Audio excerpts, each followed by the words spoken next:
Assalamualaikum warahmatullahi wabarakatuh. Perkenalkan, nama saya Marcella Angela Karisma Putri dengan NIM 31014220052.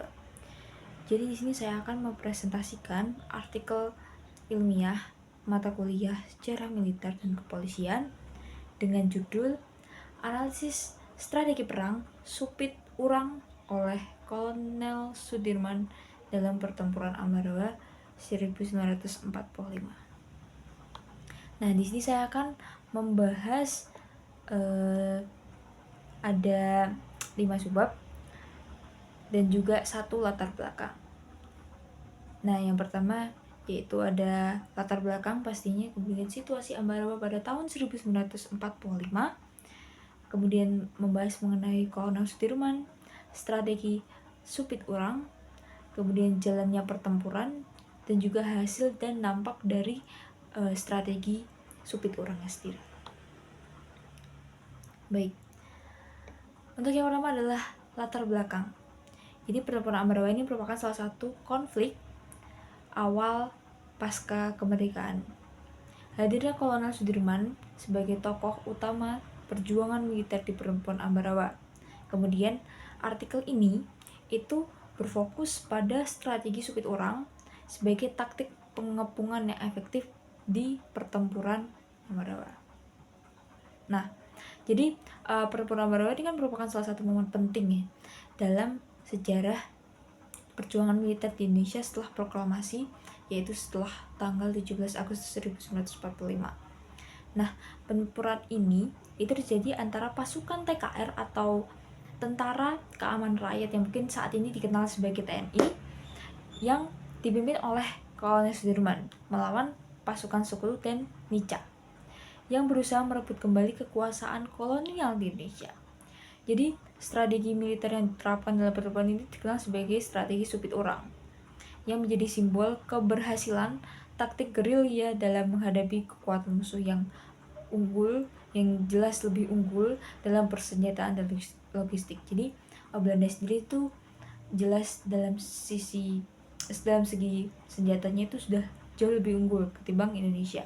Mereka memiliki senjata seperti senjata api, dan sedangkan Indonesia itu masih menggunakan yang tradisional seperti mungkin banyak pasukan yang membawa bambu pada saat itu, atau mungkin alat-alat perang yang bisa dibilang sederhana dan kekuatannya mungkin kalah jauh dengan yang dimiliki oleh Nica dan juga Sekutu. Nah, kemudian pada slide kedua yaitu mengenai situasi Ambarawa pada tahun 1945. Jadi kedatangan Sekutu dan Nica di Jawa Tengah dengan tujuan semula itu sebenarnya melucuti Jepang. Namun pada realitanya yaitu berupaya mengembalikan kekuasaan kolonial. Maka dari itu TKR dan rakyat menolak. Dan pada akhirnya terjadilah konflik bersenjata yaitu pertempuran Ambarawa. Baik, jadi pasca proklamasi kemerdekaan, bangsa Indonesia tuh menghadapi berbagai tantangan ya, tantangan internal baik internal ataupun eksternal. Jadi kedatangan tentara Sekutu yang diboncengin Nica di berbagai kota besar memicu ketegangan. Nah, termasuk di Jawa Tengah. Di Ambarawa, kedatangan pasukan Sekutu dengan alasan melucuti Jepang ternyata disertai upaya Nica untuk mengembalikan dominasi kolonial. Hal ini menimbulkan konflik dengan rakyat dan pejuang Indonesia. Jadi ketegangan semakin meningkat nih, hingga terjadinya pertempuran terbuka antara TKR atau Tentara Keamanan Rakyat dan juga pasukan Sekutu atau Nica di wilayah Ambarawa pada bulan November hingga Desember 1945. Nah, selanjutnya yaitu membahas mengenai Kolonel Sudirman. Kolonel Sudirman merupakan Panglima Divisi 5 Banyumas. Dia adalah seseorang yang muda, karismatik, religius, dan juga dekat dengan rakyat. Jadi dengan beliau tuh melakukan riset mungkin memadukan strategi gerilya dan konvensional, jadi menyusun strategi pengepungan yang saat ini dikenal sebagai strategi Supit Urang. Jadi beliau ini pada saat pertempuran Ambarawa itu masih berusia muda dan baru diangkat menjadi Panglima Divisi 5 Banyumas. Beliau itu dikenal sebagai pemimpin yang berwibawa, kemudian religius, dan memiliki kedekatan emosional dengan anak-anak buahnya. Kepemimpinan yang merakyat dan taktis membuat dia itu cepat mendapatkan kepercayaan dalam situasi kritis.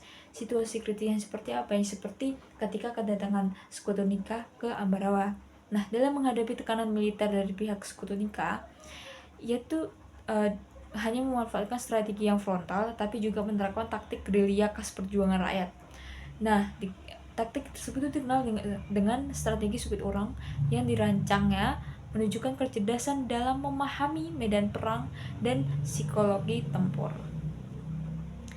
Nah, kemudian setelah itu membahas mengenai strategi supit orangnya sendiri. Jadi makna supit orang itu adalah capit udang, yaitu menjepit musuh dari dua sisi, baik sisi kanan ataupun sisi kiri. Kemudian mengepung pusat kekuatan lawan. Ya, diimplementasinya itu pasukan menyusup lewat hutan dan juga perbukitan. Serangan simultan dari berbagai arah, potong jalur logistik dan komunikasi musuh.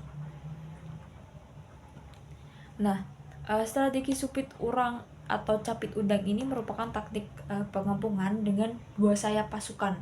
Jadi dua sayap pasukan tuh menyerang dari bagian kiri dan juga bagian kanan, layaknya seperti capit udang yang menjepit mangsanya. Nah, dalam konteks pertempuran Ambarawa, strategi ini dilaksanakan dengan memecah pasukan TKR atau Tentara Keamanan Rakyat menjadi dua kelompok yang menyusup melalui daerah hutan dan perbukitan, mengepung pasukan sekutu yang berada di tengah kota. Sudirman memanfaatkan kondisi geografis Ambarawa yang terdiri dari dataran tinggi, kemudian jalur-jalur yang sempit, dan juga hutan yang cukup lebat pada waktu itu ya, untuk menyembunyikan pergerakan pasukan serta memotong jalur logistik dan komunikasi lawan. Nah, serangan ini yang tadi mengepung dari sisi kanan juga sisi kiri itu dilakukan secara serentak, jadi dari berbagai arah, membuat pasukan musuh terjebak dan mengalami kebingungan. Jadi dengan adanya itu pasukan mengalami stuck, istilahnya seperti stuck, karena memang sudah dikepung oleh pasukan TKR dengan strategi supit kurangnya itu. Nah, kemudian jalannya pertempuran. Jadi pertempuran itu berlangsung selama beberapa minggu dengan pertempuran yang sengit di berbagai titik strategi seperti mungkin Benteng Gilem, kemudian rel kereta api yang mungkin namanya itu adalah stasiun Willem 1, kemudian jalur penghubung antara Ambarawa dan juga Magelang. Nah, Sudirman itu memerintahkan serangan bertubi-tubi dari arah selatan juga timur, sementara pasukan cadangan itu bergerak dari arah barat untuk memutuskan jalan mundur musuh. Mobilitas pasukan TKR yang tinggi serta kemampuan mereka memanfaatkan medan yang sulit memberikan keunggulan sendiri. Jadi pada tanggal 15 Desember 1945, pasukan sekutu ini berhasil dipukul mundur dari Ambarawa. Dan dengan adanya ini, itu menandai kemenangan penting bagi Republik Indonesia. Jadi dengan adanya strategi supit orang itu, pimpin TKR yang mungkin dipimpin oleh Kolonel Sudirman itu berhasil untuk memukul mundur, untuk mengalahkan musuh agar mereka segera menjauh dari Ambarawa dan juga sekitarnya. Nah, pada slide selanjutnya yaitu hasil dan dampak. Jadi hasil dan dampaknya sendiri yaitu kemenangan moral jelas, strategi untuk TKR, kemudian strategi supit orang ini ternyata efektif menghadapi musuh superior sepertinya Sekutu dan juga Nika. Kemudian Sudirman ini diangkat ya teman-teman, diangkat menjadi Panglima Besar TNI. Nah, kemudian meningkatkan semangat perjuangan nasional. Jadi dengan adanya strategi supit orang ini juga membuat orang tuh dapat merasakan kemenangan, wah ternyata TKR tuh jago gitu.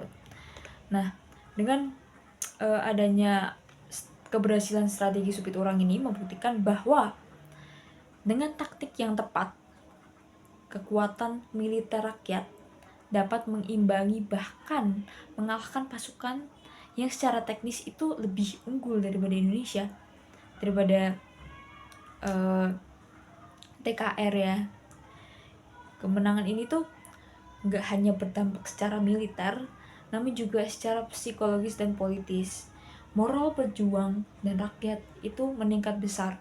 Sementara citra kepemimpinan Sudirman semakin kokoh hingga kemudian diangkat menjadi Panglima TNI.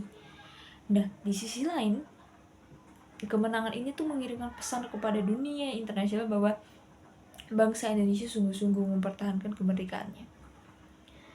Nah, mungkin untuk kesimpulannya yaitu strategi Supit Urang yang diterapkan oleh Kolonel Sudirman itu dalam pertempuran Ambarawa merupakan contoh nyata kecerdikan taktis dalam perang konvensional dan gerilya. Keberhasilan ini menjadi bagian penting dalam sejarah militer Indonesia serta mengajarkan nilai-nilai kepentingan, keberanian, dan kecintaan terhadap tanah air. Strategi ini tetap relevan dipelajari oleh generasi penerus sebagai sebuah warisan intelektual dan semangat perjuangan bangsa. Ya mungkin itu saja yang dapat saya sampaikan. Apabila ada kurangnya, saya minta maaf. Terima kasih. Wassalamualaikum warahmatullahi wabarakatuh.